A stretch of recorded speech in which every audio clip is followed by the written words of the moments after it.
l'immersion. Ce qu'apporte Internet à l'immersion. Outil pour apprendre la parole avec corps, souffle, voix et publier son irruption même. Internet, outil de publication par d'abord l'irruption. Que l'irruption contient de façon non travaillée, en germe, mais dans l'élan dynamique de son surgissement, autant peut-être que le lent polissage pour glisser à l'objet technique,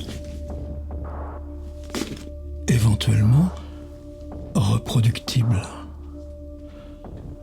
Fascination, non. Goût du vertige, goût de écriture, vertige, apprentissage sur des décennies de l'écriture, vertige, et à mesure que les outils viennent, ne plus se confier qu'à ce vertige, même inscrire ce vertige en tant que surgissement.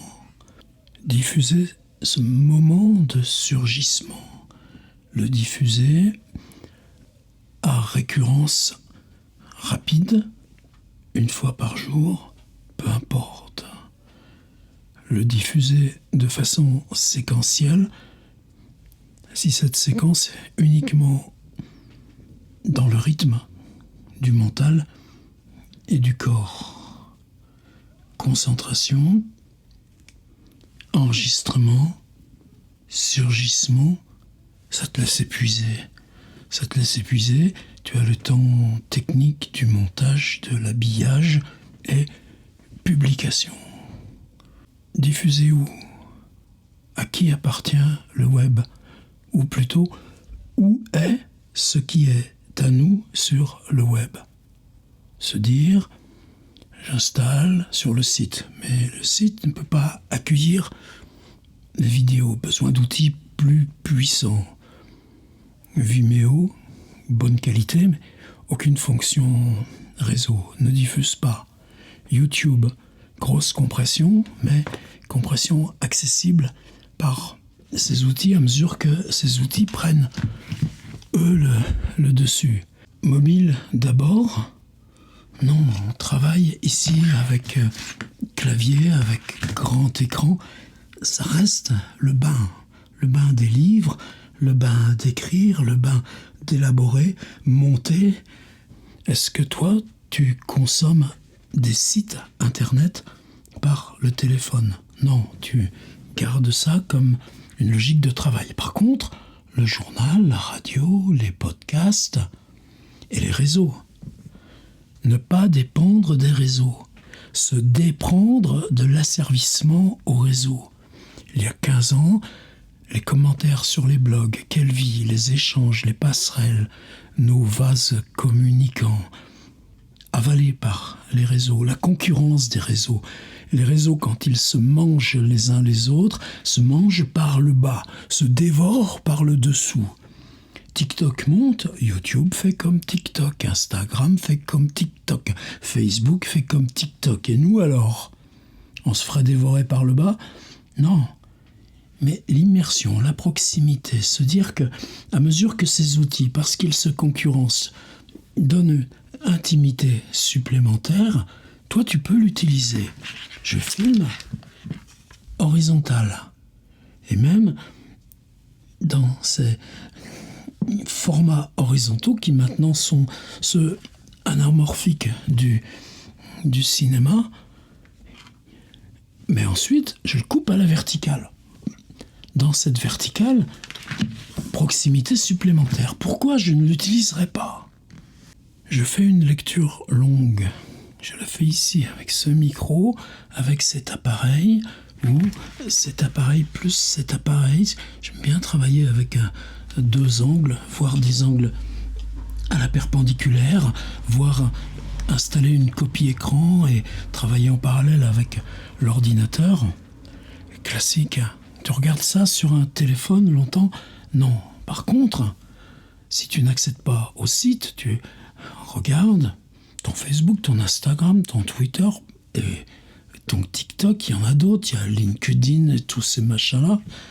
Est-ce que tu as une préférence, toi, à donner à l'un ou l'autre? Non. Par exemple, cette expérience que j'ai faite sur 1 an de fiction brève pour être regardé, là, en face à face, à 10 cm. Je mettais sur YouTube le lien, je le mettais sur Facebook, je le mettais sur Twitter. Je le mettais, non, parce qu'Instagram, tu ne pouvais pas mettre vraiment de lien. Quelques personnes suivent sur YouTube, font l'effort volontaire. Mais Facebook, tu peux toujours installer le lien.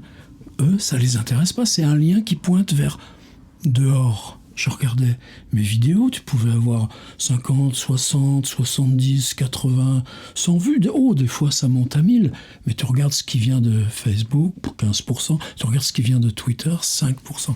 Là alors, c'est une autre expérience. Se dire, qu'est-ce qui compte? Qu'est-ce qu'on fait ici? Ce qu'on fait ici, c'est littérature, c'est ce qui nous accroche, et ce qui nous semble de plus en plus hors du monde. Qui s'intéresse à ça?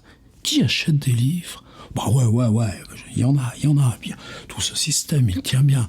Mais ton travail à toi, tes recherches, ton laboratoire, c'est repris là dans tous les gros médias, les machins, la sauce. Non, on est des hors-sauce. Ça me plaît, moi, ça. Hors-sauce. La conjuration des hors-sauce. Alors, si tu es dans le hors-sauce, comment tu l'installes, ton travail? Se dire, si on habite la littérature est notre fiction en tant que telle. Notre parler littérature est la fiction qu'on s'établit en nous pour tenir dans l'obscur ou l'effroi ou ce qui tombe. Comment tenir dans ce qui tombe? Pour moi, c'est vie d'auteur, c'est ce qui t'épaule. Alors, j'ai décidé de raconter des vies d'auteur. Tu sais jamais trop comment ça part, tu sais jamais trop pourquoi.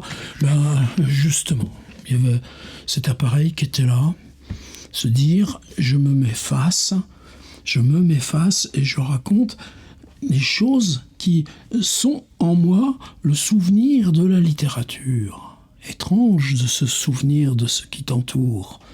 Mais s'il n'y a plus que ce souvenir pour diffuser, travailler sur son souvenir à cet instant de la littérature, c'est ta façon de pratiquer la littérature. Tu te mets là, tu as cet appareil face, et puis ensuite tu coupes en vertical et tu gardes visage en vertical. Est-ce que je peux le faire? Qu'est-ce que c'est qu'un visage vertical dans l'intimité, là, du dire proche qu'installe cet appareil-là. Alors, cette série, tu te dis, mais je veux la garder à moi. Ben non. Alors, par exemple, la petite vidéo, une fois fabriquée, enregistrée, pas plein pot, mais tu l'enregistres de bonne qualité au micro, de bonne qualité à l'image, parce que même si ensuite tu comprimes à juste grand comme ça, mais tu garderas, elle sera meilleure, cette proximité. Il y a quoi sur notre peau qui dit ce qui va avec les mots? C'est ça qu'on cherche. Tu la mets directement sur YouTube, il n'y a plus de lien. Ah bah alors là, ça marche, il diffuse. Tu la mets sur Twitter, au lieu de mettre un lien, oh bah là, ça marche, ça diffuse. Idem sur Instagram, t'as le droit, au contraire. Le patron d'Instagram, j'aime beaucoup ses petites chroniques, parce qu'il court après, et pour lui aussi, ça s'effondre. C'est ça qui est assez bizarre dans Internet. Tu conjures le monde qui s'effondre parce que tu t'installes sur Internet, et ceux qui ont avalé Internet racontent aussi qu'ils ne peuvent pas enrayer ce qui tombe. Alors qu'est-ce que c'est? Même écologiquement, tu dis, tu as une vidéo que tu as comprimée à 70 mégas, c'est déjà rien du tout, mais Elle est Instagram, Facebook, Twitter, TikTok. C'est-à-dire qu'elle est déjà 5 fois sur des serveurs, sur des fils. On avance dans l'absurde. Et est-ce que ça t'appartient? Mais non, ça t'appartient plus. Alors, évidemment, je la mets sur YouTube. Et si tu passes par le site, il y a un répertoire. Et je dis, ceci est mon camp. Ceci est mon travail. Et les liens sont fixes et il y a un hébergement fixe. Mais l'hébergement dépend de YouTube, ça ne t'appartient pas non plus. Alors, évidemment, tu as une base. Tu peux dire, ceci est le lieu fixe de mon travail. Et mon travail, quand il s'en va publier, ce n'est plus qu'une image de ce que je garde dans cette matérialité fixe, que je peux dupliquer éventuellement par sécurité. Et puis, évidemment, je le fais. Et puis, une sécurité de la sécurité. On empile tout ça. Est-ce que ça a valeur? C'est là où la blockchain et les NFT, on vous dit, bah, t'es gourmand, tu veux tout vendre. Non, pour moi, les NFT, c'est beaucoup plus que ça. C'est-à-dire, tu installes, comme là, dans les livres, on avait l'ISBN, tu déposes dans ta banque NFT, ta banque, un lien qui fait que la vidéo est répertoriée dans blockchain. Alors ensuite, toutes ces images que tu peux disperser, y compris sur YouTube, mais ensuite sur Facebook, sur Twitter, etc., restent ancrées à l'objet validé par la blockchain. Est-ce que je les mets en vente pour autant? De toute façon, tu vois bien que c'est pas dans notre milieu littéraire qu'on va commencer à spéculer sur ces choses-là. Alors, finalement, ça n'a pas trop d'intérêt. Je pense que pour moi, ça a juste un intérêt mental. Tu te dis que diffuse-les, laisse-les se perdre. Alors, évidemment, après, c'est la question du soutien. Vous venez voir un peu sur mon Patreon. Il se passe des choses parce que sur Patreon, il y a un pacte de confiance, précisément parce que on rétablit ce qui n'est pas la dispersion, Facebook, etc., etc. Mais tu vois bien que ce qui diffuse sur Facebook, sur Twitter, etc., c'est beaucoup plus large que ce contrat, ce pacte qu'on établit en disant, cet artiste, il y a quelque chose là qui m'intéresse près. Si c'est un livre, je l'achète. Pour nous, c'est ce pacte sur Patreon. De la vidéo, celle-ci, je vais la laisser 48 heures là sur le site fixe. Et puis, pourquoi pas ensuite, directement, là, uniquement réservé sur le Patreon. C'est ces choses-là qu'on est en train d'inventer en ce moment. Alors, qui nous aide? C'est pas la question. C'est comment on s'aide, nous, les uns les autres, pour installer cet écosystème à l'écart des plateformes, en amont des plateformes. Et le mec qui dirige Instagram, là, Adam Mosseri, ou le musicien Jack Conte qui a fondé Patreon, ceux-là, ils savent réfléchir à ces choses-là. C'est-à-dire qu'on installe ces camps de référence parce que justement, c'est ce qui nous permet de propulser dans des plateformes qui, elles, ne sont plus que du sable. C'est bizarre et ça te force de réfléchir à quoi? Ça te force de réfléchir à pourquoi tu le fais. Est-ce que tu progresses vers ce qui, en toi, est l'aspiration à ce surgissement de parole? Comment tu travailles en toi ce qui écorche pour atteindre au surgissement de parole? Et là encore, tu es dans la langue et tu n'es plus dans la langue de l'artisanat.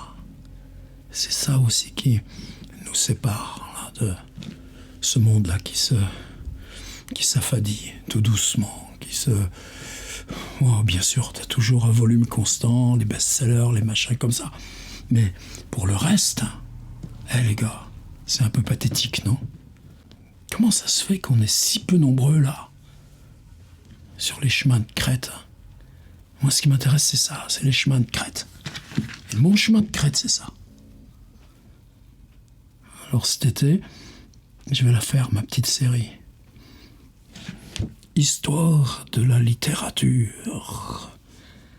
Il y en a qui se fichent de moi. Le père Fouras. Bah non, c'est pas ça. Les voix, tu les as. Tu as ta voix vis-à-vis de toi, tu as ta voix pour t'adresser aux autres. Il y a la difficulté à supporter sa voix. Mais si tu entres dans l'histoire, est-ce que tu joues un personnage? Je sais pas, c'est pas un personnage. C'est dire, ce surgissement de parole, je le laisse là dans sa façon de traverser. Alors, c'est une voix en toi qui n'est pas ta voix à toi. Ben, quand tu écris, cette langue-là qui se met là, dans la bascule et le vertige, est-ce que la langue écrite est plus la tienne que quand tu appuies là sur le bouton rouge de record et que ce qui vient en toi, c'est cette marque de rupture. Histoire de la littérature. Tu vois, même là, j'arrive pas à le dire. Histoire de la littérature. Alors, j'ai une grande liste là, sur Ulysse. Et Ulysse, c'est bien parce que même tu peux le gérer depuis là, ces petites choses. Tu vois, je dois en avoir 30, 40. Tiens. Ah, tu te souviens, Alberto Manguel, quand il te raconte comment à 16 ans il s'est mis à aller une fois, chaque soir après le lycée, chez Jorge Luis Borges, aveugle, qui voulait quelqu'un pour lui faire la lecture. Ah oui, mais c'est tout ça qu'il y a dans ta main quand tu travailles. Est-ce que c'est dans la main ou dans ce surgissement plus profond qui meut la main? C'est ça qu'on essaye d'attraper. Pour ça que cet été, je fais une série d'1 minute qui est sur toutes les plateformes. Une série perdue. Ce serait peut-être beau, ça, d'appeler ça comme ça. De nos internets à corps perdus et de nous perdus dans les internets. Et là, moi, cet été, c'est comme ça que ça se passe. Histoire de la littérature. Nous laissez pas tout seuls, là, sur nos Patreons et tout ça.